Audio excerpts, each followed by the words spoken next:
পিছ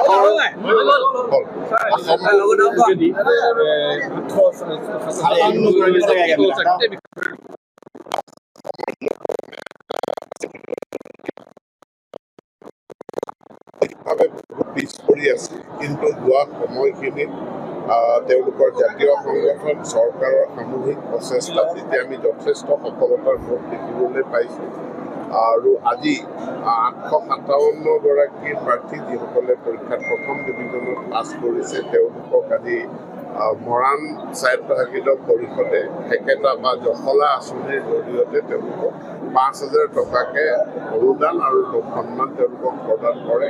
এইটো কেৱল এটা আৰ্থিক সাহায্য বুলি গণ্য কৰিব নালাগে, ই এই কৃতি ছাত্ৰ ছাত্ৰীসকলৰ প্ৰতি এটা স্বীকৃতি। 2006 চনত মাত্ৰ 21জন ছাত্ৰ ছাত্ৰী ওলাইছিল প্ৰথম বিভাগত পাছ কৰা, আজি 857লৈ আহি পাইছে। ই এটা বহুত ডাঙৰ উত্তৰণ আৰু ময়ো সামগ্ৰিকভাৱে তিনিচুকীয়া জিলাখনত আমাৰ মাধ্যমিক শিক্ষাৰ ক্ষেত্ৰত কিছু গেপ আছে আৰু সেইখিনি ইতিমধ্যে মই জিলা প্ৰশাসনৰ লগতো কথা পাতিছোঁ। যিবিলাক অঞ্চলত চাহ বাগিচা অঞ্চলখিনি প্ৰায় কভাৰ হৈছে, বাকী মৰাণ জনগোষ্ঠী থকা অঞ্চল য'ত হাইস্কুল বা হায়াৰ ছেকেণ্ডেৰী স্কুলৰ অভাৱ আছে তাত আমি আদৰ্শ বিদ্যালয় স্থাপন কৰাৰ কাৰণেও পদক্ষেপ গ্ৰহণ কৰিছোঁ।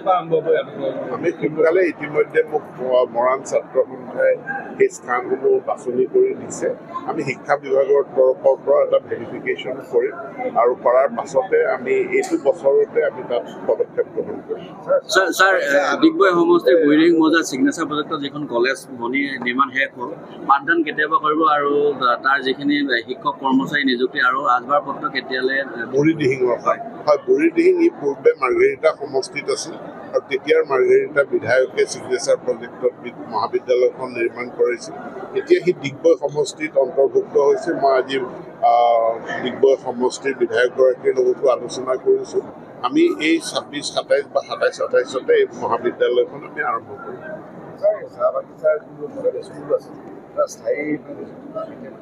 চাহ বাগিচাৰ মডেল স্কুলসমূহৰ কাৰণে আগতে কোনো পদ নাছিল, এতিয়া আমি পদ সৃষ্টি কৰিলোঁ আৰু পদ সৃষ্টিৰ বিপৰীতে তাত কৰ্মৰত শিক্ষকসকলকে আমি নিয়োগ কৰিম আৰু অতিৰিক্ত যিসকল খালী আছে আমি নতুন নিযুক্তি কৰিম। ছাৰ, আজিৰ পৰা এটা নতুন বিতৰ্কতা আৰম্ভ হৈছে। নেটৰ যি ৰিজাল্ট দিয়াৰ পাছত যি চিটৰ সংখ্যাৰ কথা আহিছে, মেডিকেলত চিটৰ সংখ্যা 5টাতকৈ কম আছে, এই কথা কি ব্যৱস্থা?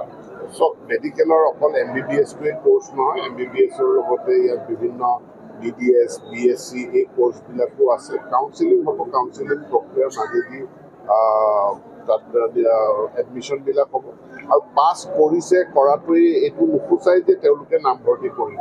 আমি পূৰ্বেও দেখিছোঁ JEE পাছ কৰা বহু ছাত্ৰ ছাত্ৰীয়ে সময়ত তেওঁ নামভৰ্তি নকৰে, তেওঁ চেঞ্জ কৰে প্ৰফেশ্যনটো। ইয়াতো এইটো দেখা যাওক, মানে কাউন্সিলিঙত ওলাব কিমানে নামভৰ্তি কৰিব, কিমানে বেলেগ লাইনত যাব। মই ভাবোঁ যে এইটো খুব মানে চিন্তাৰ বিষয় নহয়। যিসকলে নিট দিছে তেওঁলোকৰ ভিতৰত বহুতে হয়তো JEE দিছে বা বহুতে আমাৰ ইঞ্জিনিয়াৰিং কলেজৰ কাৰণে CEE দিছে। গতিকে এতিয়া কাউন্সিলিঙৰ প্ৰক্ৰিয়াবিলাক আৰম্ভ হ'ব, তাৰ জৰিয়তে নামভৰ্তি হ'ব। যিকোনো খবৰৰ বাবে যোগাযোগ কৰক আমাৰ এই নম্বৰত 9181 307 221।